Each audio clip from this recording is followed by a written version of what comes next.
The receptionist still remembered the moment the girl walked in, quiet, shivering, clutching a wrinkled brown envelope as if it were the last thing she owned.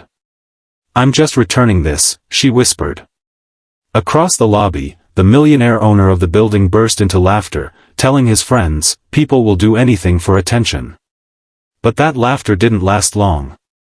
Because just 10 minutes later, the elevator doors slid open, and the real owner of the entire company stepped inside, a man no one had seen in years. And when he locked eyes with the girl holding the envelope, the entire room went silent. The day had already drained her. Aliyah had spent 6 hours walking across the crowded city, trying to figure out what to do with the envelope in her hands. It had been slipped under her door 2 nights earlier, with no note, no explanation, just her name written in trembling handwriting. Inside, she found documents she didn't understand, receipts worth more than she'd earn in 10 years, and a faded photograph of a man standing proudly in front of a tall building with his hand resting on a little girl's shoulder. She didn't know him. She didn't know why she had been given any of it. But she knew something about the envelope felt dangerous. She didn't have the luxury of ignoring danger.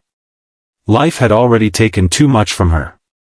Losing her mother young, caring for her little brother, juggling shift jobs just to pay rent, her world was built on survival, and survival didn't leave space for mysteries. But when she saw the building from the photograph, the shining glass tower with the name Harrington and Company etched in gold letters, something inside her told her she had to return the envelope. Even if she didn't know who it truly belonged to. Even if walking inside that place made her feel small. The lobby was bigger than anything she'd ever been in. Marble floors, corporate art, a receptionist dressed better than anyone she knew. And on the couch lounged 3 men in suits, expensive watches glinting under the chandelier.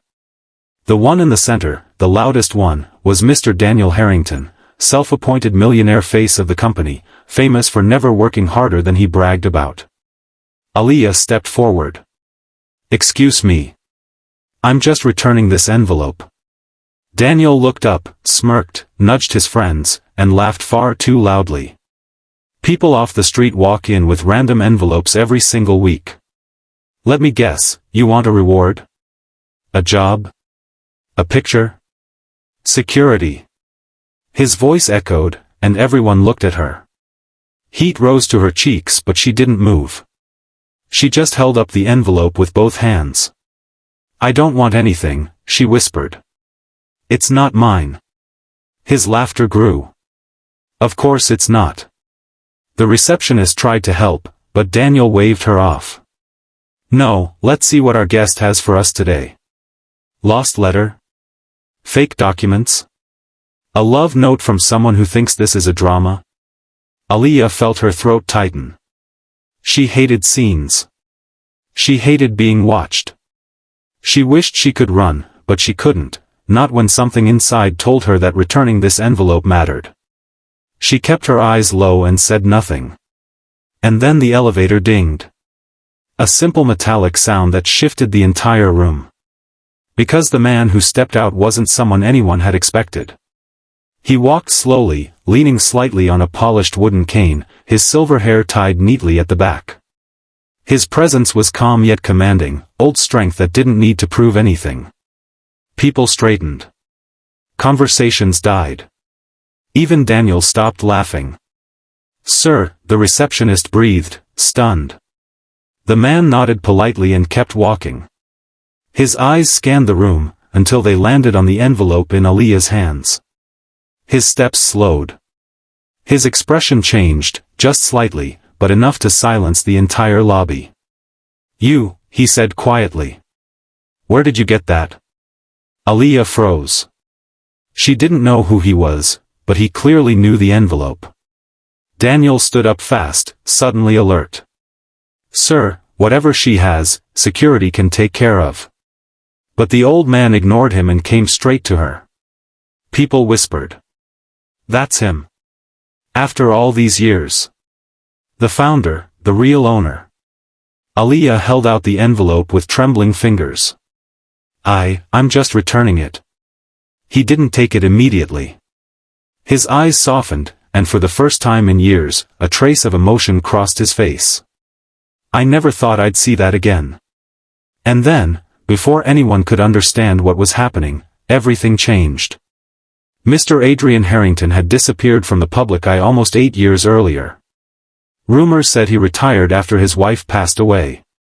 Others claimed Daniel forced him out. But no one knew the truth. Except Adrian himself. He led Aaliyah to his private office on the top floor, leaving behind a stunned lobby. Daniel tried to follow, but the elevator doors closed in his face. The humiliation on his expression was unmistakable, but Adrian didn't care. Inside the office, sunlight streamed through tall windows. Everything smelled like old leather, polished wood, and memories. Adrian motioned her to sit, but she remained standing, unsure whether she even belonged in the room. "Tell me," he said gently. "Who gave this to you?" "I don't know," she admitted. "It was under my door. I don't understand any of it." Adrian opened the envelope. And the moment he saw the contents, his shoulders dropped. He touched the photograph gently, like it was a piece of his soul returned after a long exile. "This was taken before my family broke apart," he whispered. "Before the company changed." He took out the last item, a handwritten letter sealed in wax. "This," he breathed, eyes shaking, "is my wife's handwriting."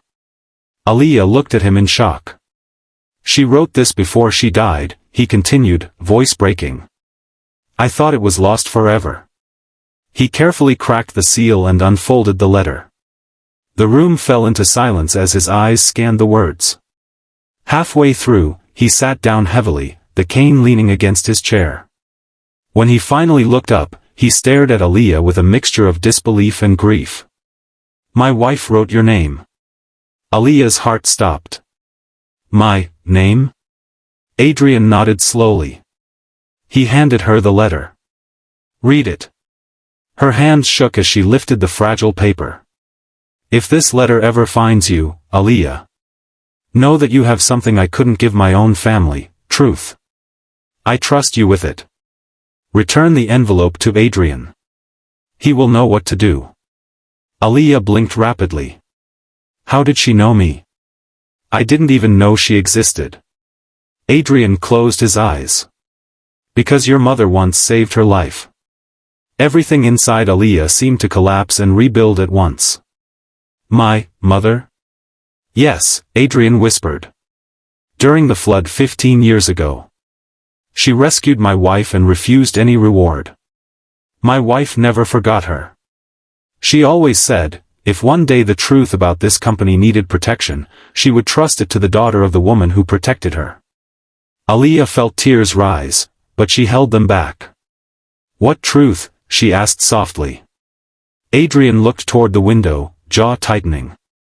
"Daniel forged documents. He altered ownership records. He nearly stole the company from me. These papers prove everything." The room felt colder. "He hid them," Adrian said. "I searched for years. And now, after all this time, my wife's last message comes back to me through you." Aaliyah didn't know what to say. She didn't feel like a hero. She didn't feel like someone who changed destinies. She was just a girl who worked double shifts and kept her head down. But here she was, holding the key to exposing the truth of an empire. "What do you want me to do?" she whispered. Adrian's eyes softened. "Stay," he said. "Stand with me when we reveal this. The world deserves to know how strength sometimes comes from the quietest places." And for the first time that day, Aaliyah felt something she hadn't felt in years. Purpose.